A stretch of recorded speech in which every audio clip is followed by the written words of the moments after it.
Ladies and gentlemen, we are one day closer to the release of the Nintendo Switch 2, and every single day, without fail, we are getting updates, rumors, leaks, all that good stuff. Today, we have a pretty exciting video to get into, so, well, why don't we just go ahead and get into the video? Makes sense. That's right, officially one day closer to the release of the Switch 2. And I gotta say, man, even though we're anticipating this console, time is flying by, truly flying by. And we are like a little over 3 weeks now, which is pretty crazy stuff. Now, before we get into the video, just remember, I'm giving away a Switch 2 in July, an additional Switch 2 closer to the holidays, and an eShop, or multiple eShop gift cards actually, every single Saturday for the entire year right here on my channel. All you have to do is be a subscriber, be following me on Twitter and Instagram, or either one, whatever, and like and comment on all the videos, and really just support the community as much as you can. But yeah, that's pretty much it. Now, before we get into this video, hit a like and subscribe. Bang, bang, bang. Wait, pull him back out. And follow your boy on Twitter and Instagram. Bang, bang, bang, bang. Yeah. And let's go ahead and get into this video. So first, let's start with a new Nintendo Switch 2 game being confirmed. And I mean, it's so weird. You know, we talk about Switch 2 game leaks and rumors, and now we're actually starting to see actual games be confirmed for the console. It's not the craziest thing because obviously if a new console's coming out, and there's a high demand there's going to be games coming to that console. And if you're a developer, I gotta assume you want your game on what's going to be like the best-selling console, no competition, you know what I mean? Will it become the best-selling console of all time? That's another conversation for another day. But we have a new game being confirmed, and that is Virtua Fighter 5 Revo. I gotta say, I've only played maybe one Virtua Fighter game ever. I'm not the biggest fighting game fan, but I do enjoy them. So to see this coming to the Switch 2 and Street Fighter, I'm very curious. Maybe mouse controls will play into all this or something like that. But yeah, another game confirmed for the Nintendo Switch 2. Now let's get into a couple smaller updates before we get into the bigger news, I guess. One of the things I thought was most boring about the Nintendo Switch generation is the game cartridges. I actually have one right here. As you can see, it's just red and white. And depending on where you are, the font might be a little different. I think in Europe they had like custom font for each game, but it's extremely boring. I guess as a collector it looks good on the shelf, but again, my personal preference, I think it looks cool when you're seeing individual art in different fonts. I always thought that was the cooler way to go. Side note, man, I'm playing Skyrim for the first time ever. How amazing is this game? I'm actually going to make a dedicated video about this game because I want to talk about it, but I'm getting off topic here. Yeah, we are starting to see Switch 2 games, like physical, and we're starting to see how they look and the fonts and everything, and it's kind of cool. So as you can see, depending on where you are in the world, like the font is going to be different and the whole side is going to be different. In Japan, it's up here, and it's the same in Europe, but what's different about Japan is they actually have the rating down here. I wonder what A means. I don't know. I know in Europe they use the PEGI system, so that would probably be like a 3, and then here we use the ESRB rating. But in America, I think we hit the jackpot on this. I think the font looks the best, and I think the placement looks the best right here in the middle. So when you have 20 games on the shelf, and each one has like a different kind of art and a different font, I love that. I think it adds personality, and I think it's just really cool. So maybe you don't care about this, but people like me who nerd out over the smallest details, this is a big win, in my opinion. Now, I'm not sure if you're checking your Nintendo app. What is it called? Nintendo Today app or something like that? And I'll be honest, I'm not really checking mine either. Kind of cool, but the novelty is wearing off. But they are releasing really cool footage pretty much every day over there, whether it be a game or something to do with a console. And they gave us a new video using mouse controls, messing around with the menu, and I think it's just really cool. So yeah, this is it right here. Does this make sense, right? Wouldn't it be faster to just use touchscreen or maybe the Joy-Cons? But again, I just think this is cool as hell. I cannot believe the leaks about the Joy-Cons turning into mouse were real. I'm not a PC gamer, I've never been, but this is going to be that bridge for me. You know what I mean? This is going to be the thing that's like closest to that to me.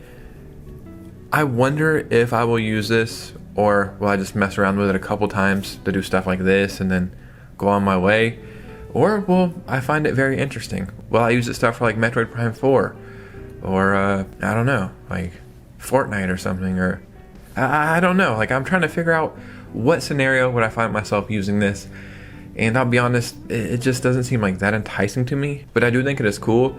And maybe a game like Mario Party or something like that has like a little fun gimmick and that makes it fun to use, maybe I'll use it then. But yeah, this is just so crazy. It's like Nintendo has a new console that you can turn into a computer kind of, and the Joy-Con is a computer mouse, and here's you messing around on the menu. It's just like, go back to December and then tell somebody this is happening. I mean, it did happen, but go back to December and say that, and be like, those leaks don't sound too credible.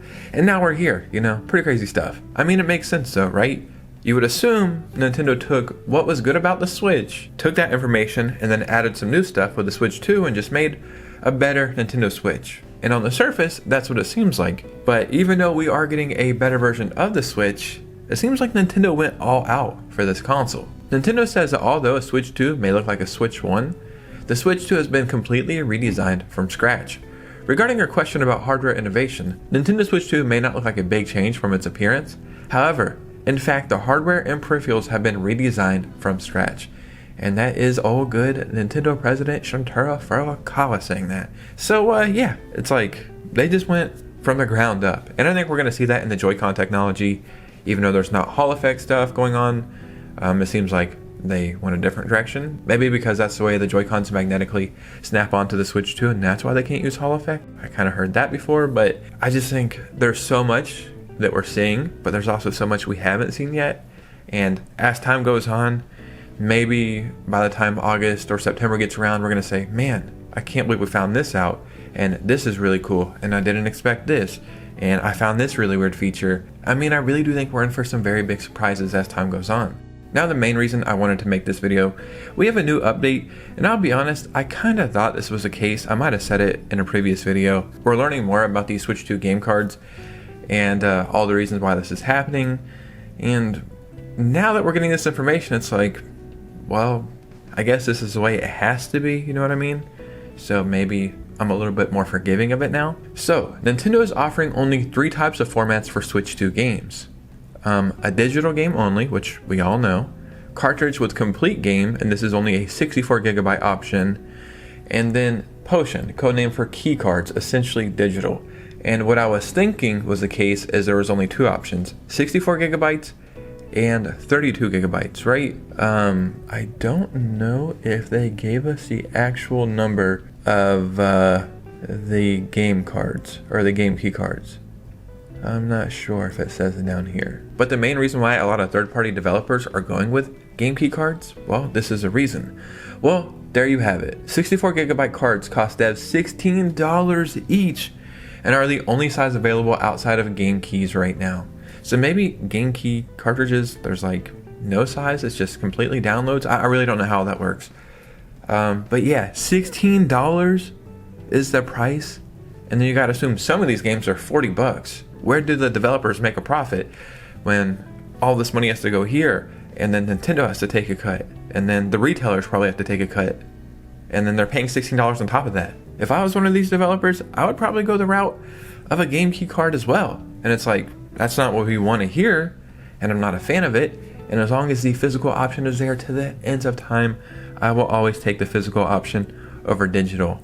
Unless a digital game is like $5 or $10 over $60, I'll go that route. I'm not a dummy, you know what I mean? This is kind of crazy. So why all these game developers are getting a lot of shit for having game key cards, and it's like, well, look what CD Projekt Red is doing. I think that's amazing what they're doing. And Cyberpunk is going to be a day one purchase for me. Even though I've already beat it, I want to support that. And I want them to know we appreciate that. But maybe this is the only option for some of these other developers. So I don't know what the fix is for this. Maybe as time goes on, they will offer 32GB cards, and then maybe those will be $8 or $10, and then that will make more sense financially. Or I don't know. So in the comments below, I would love to hear your opinion on this. Do you think what is happening is fine? Do you think developers should just figure it out? Do you think Nintendo should offer a different option? Truly, this is where I would like your opinion to come in, because I've already gave you my opinion, so I'm curious what you guys think about all this. But regardless, the entire video, what do you guys think about this? Let me know your opinions down below. And we are officially one day closer to the release of the Switch 2, and oh my god, it's getting so exciting. So yeah, if you made it to this part of the video, hit a like and subscribe. Follow your boy on Twitter and Instagram. And that's pretty much it. Yes, I'll see you guys soon with a new video. Peace out.